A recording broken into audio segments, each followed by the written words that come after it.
Well, so it looks like I'm going to have to order a replacement needle and seat online. I don't really feel like putting it all back together with this one in there. And then finding out later that I have a problem. And I can't put the other carbs in because they pretty much this one's going to go in first. Well, I guess in the meantime, while I wait for that new seat to come in, I can go back to these fuel pumps.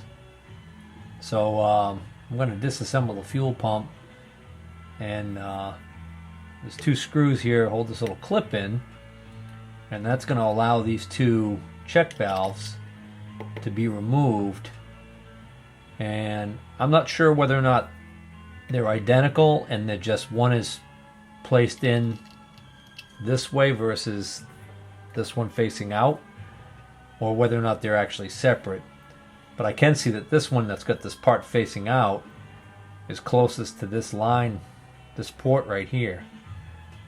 So that's how I can differentiate, because none of these ports appear to be marked in any way as far as whether or not they're ins or outs or whatever. So I'm just going to keep that in mind, that this one is closest to this port. And the clip, it's like a spring clip. It's got a bow to it, so it doesn't go on this way, it goes on this way. But then as far as if it can go this way or this way, it looks like that doesn't make a difference. So with that clip out, I should be able to lift these check valves right out. Unless they're stuck in there, like that. Alright, let's see. Well, they're in there kind of tight. No, certainly don't want to force them. But I think there are some sort of washers underneath these, because the kit, the rebuild kit, contains these little rings. The trick is to get these out without exerting too much pressure on them.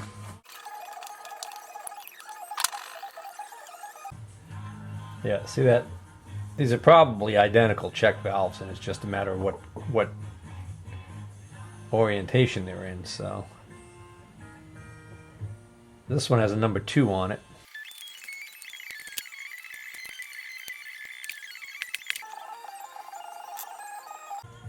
The gasket's really stuck in there.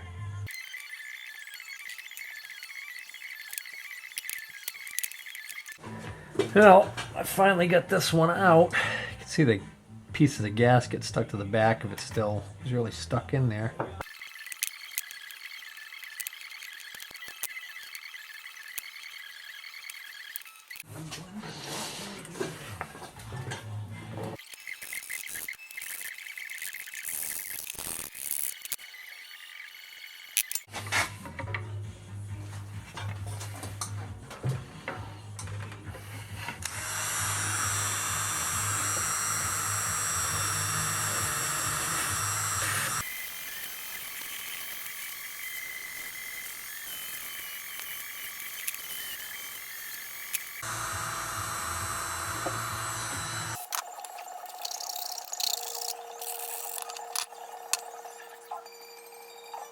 This port and this port look pretty clean. This port's got quite a bit of crusty buildup inside it.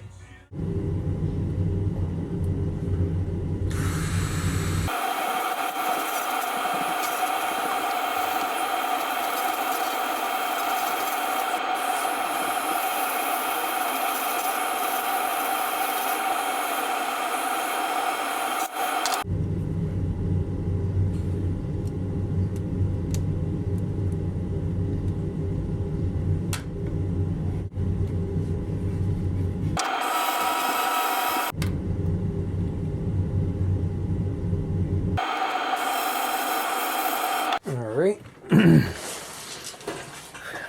reassemble this pump, at least the check valves.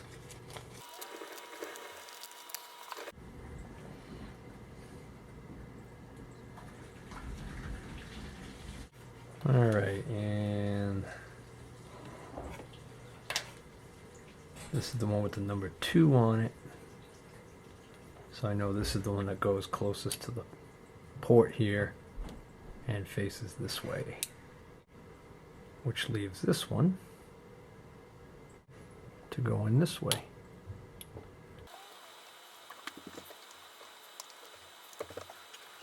There we go. And a little retainer clip.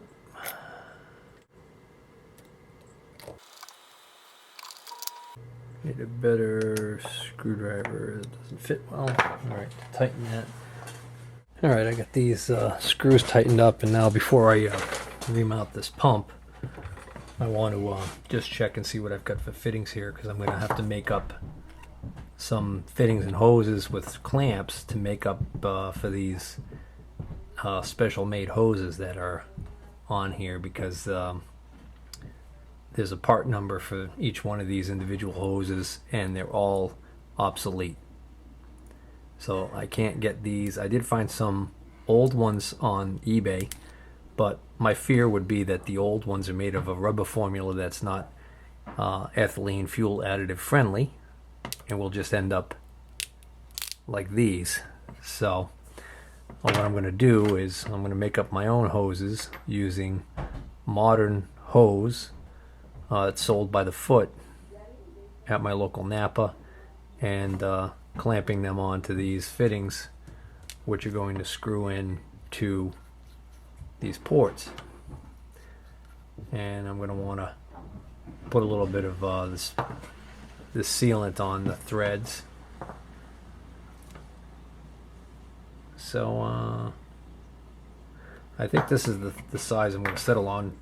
For one reason is because I have so many of these, and they do thread in. They're the proper size for the ports, but also they have this larger opening. Now the actual hose looks like it might have a larger ID, but that doesn't matter because I can see through these original fittings that there's a reduction in the size of the opening inside here. That matches almost perfectly this size here. So these should work. So I'm coating the threads on these fittings before I put them in, and I'm being careful. I push the sealant into the thread, and I'm being careful to kind of stay away from the very end here so that I can minimize the possibility of any stray goop getting into the actual pump itself.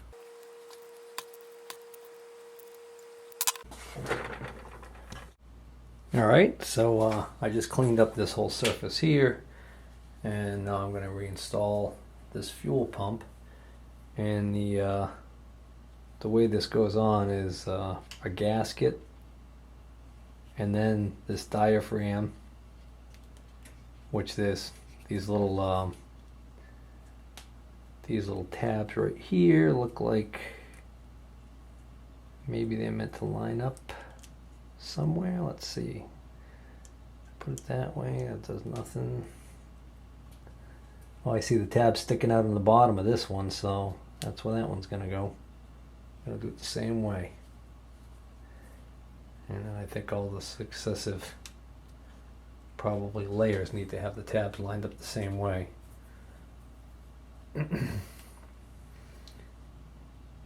So it looks like the easiest way to do this is going to be to actually have a bolt go through the pump and then through each one of these layers, and just do the same thing to this one. Oh, I've got one wrong. I can see now that if I look at the pump, the triangle is right there. The triangle, that this gasket should line up like that. So that's gonna have to flip over like that. There we go.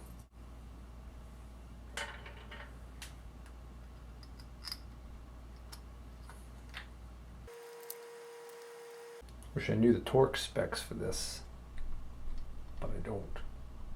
Well, I was lucky enough to find that when I Googled Mercury Tower of Power torque specs.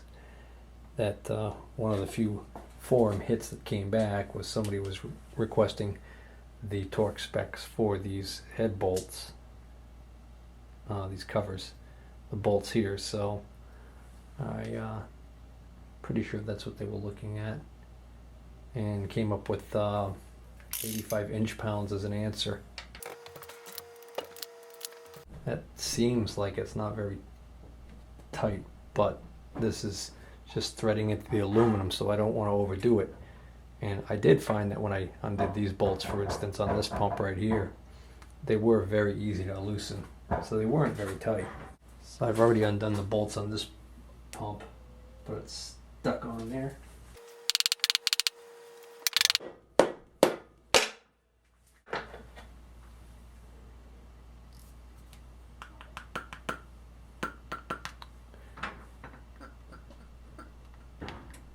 Same problem with this, is very hard.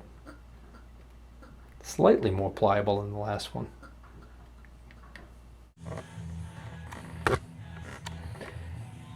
Well, I just finished cleaning up that lower pump, and one of the things I noticed was that pump was really clean inside. It didn't have any of the white crusty corrosion or anything like this upper pump had in it, which is kind of weird.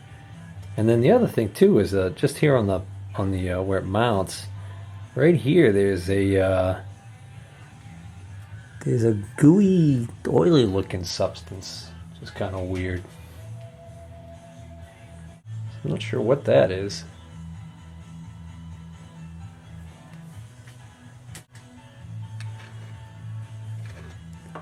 It's the consistency of oil. Has the smell of stale fuel. I just don't know what that is. Alright, so in preparation for mounting the lower fuel pump, because this fuel pump is oriented this way, this fitting over here actually faces downward into this well, and then the line makes a turn, a U-turn, and comes up and goes to this fitting right here on the upper pump. And rather than having to deal with that way down there, what I did was I pre-attached my new fuel line to that lower fitting, so that I'll be able to just put this in and loop this and not have to deal with that whole mess. Here's a look at the line that I took off.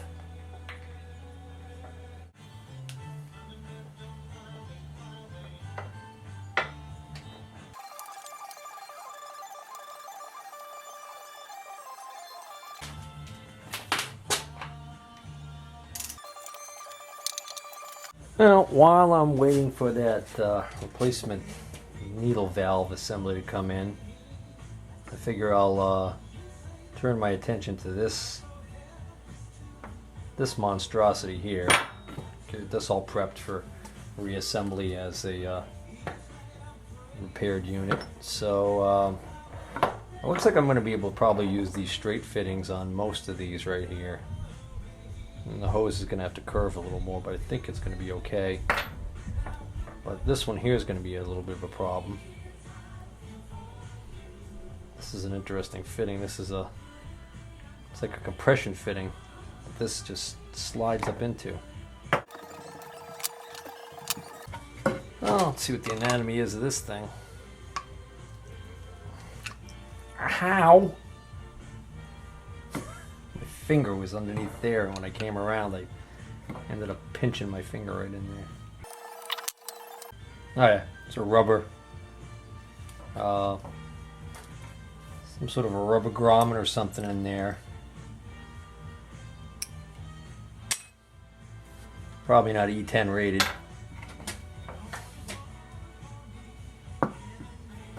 So I think I'm just going to end up taking this 90-degree nipple fitting and threading this in here. And this funky fitting, I don't think I'm going to bother saving. I'm going to just throw it in my scrap brass bucket.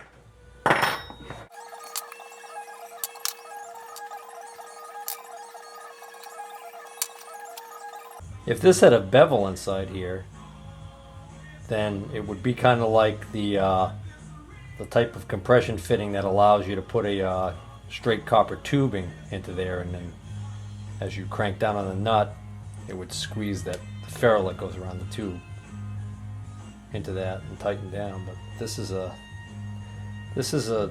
something unique for this application, I guess. Oh wow.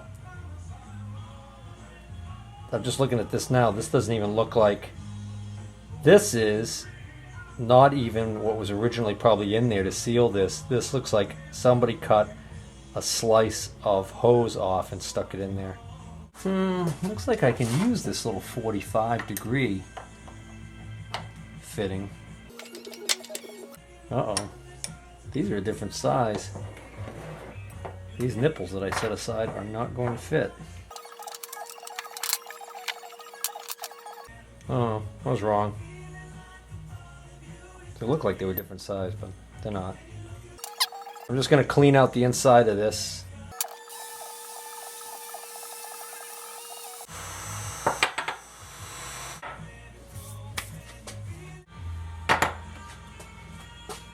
That ought to do it. Alright, so this is going to be the very top carburetor. So this little cork gasket goes up inside here. I need a screen. Okay, I'm not going to tighten this down all the way because I might have to swivel this a little bit and adjust it. I think I'll engage warp speed here.